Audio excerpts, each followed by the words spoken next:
In a small village, there lived a poor farmer with his wife. He worked hard every day but could barely feed his family. One day, he planted brinjal, eggplant, saplings in the garden. All the plants dried up, except one. That single plant bore a huge, shiny brinjal. The farmer said to his wife, "There's only one. Let's just keep it at home." The next day, while the farmer went to the fields, his wife tried to cut the brinjal for cooking. But suddenly, she heard a voice from it, "Cut me slowly, gently." She got scared and looked around, but saw no one. Again she tried, and again came the voice. Terrified, she dropped the brinjal and ran to the field to tell her husband.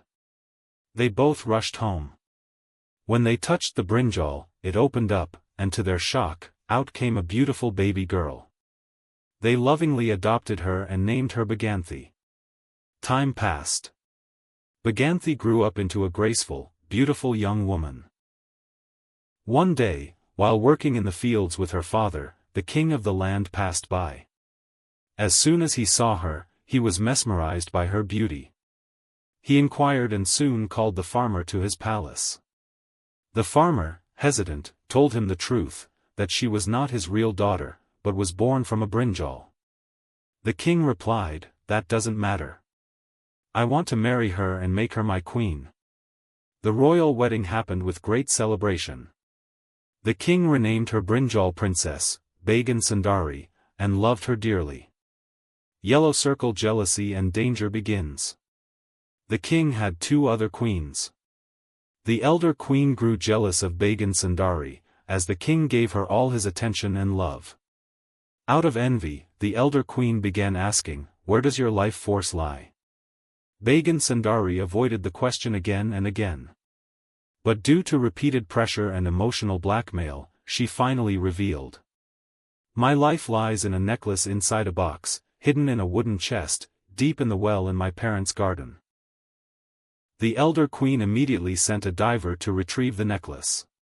As soon as the chest was opened and the necklace was removed, Bagan Sundari fell ill, lost consciousness, and was presumed dead. Green circle, but that wasn't the end. As per her last wish, the king had her body placed on a throne in a garden palace, surrounded by walls so no one could enter. Some days later, from that palace came the cry of a baby. The king went there and found a small boy crying beside Bagan Sundari's body. As soon as he picked up the child, he calmed down. The king realized, this child was their son.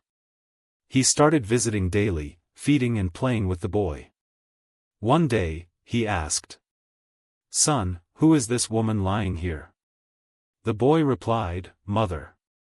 The king was stunned. The boy revealed, "Mother told me, her life is in the necklace that the elder queen wears. She takes it off at night, and that's when my mother wakes up." Red circle, the final truth and justice. The king planned a trick. He brought the boy to the elder queen and asked her to babysit him. The boy clung to her necklace and started crying non-stop. Eventually, the king arrived, and after much persuasion, the queen took off the necklace and gave it to the child. The king took the necklace and placed it around Bagan Sundari's neck. Instantly, she opened her eyes, alive once again. The king exposed the elder queen's evil deed and locked her in an underground cell as punishment. He brought Bagan Sundari back to the palace and crowned her empress. Crown happily ever after. Their son grew up to be a wise prince and later became king.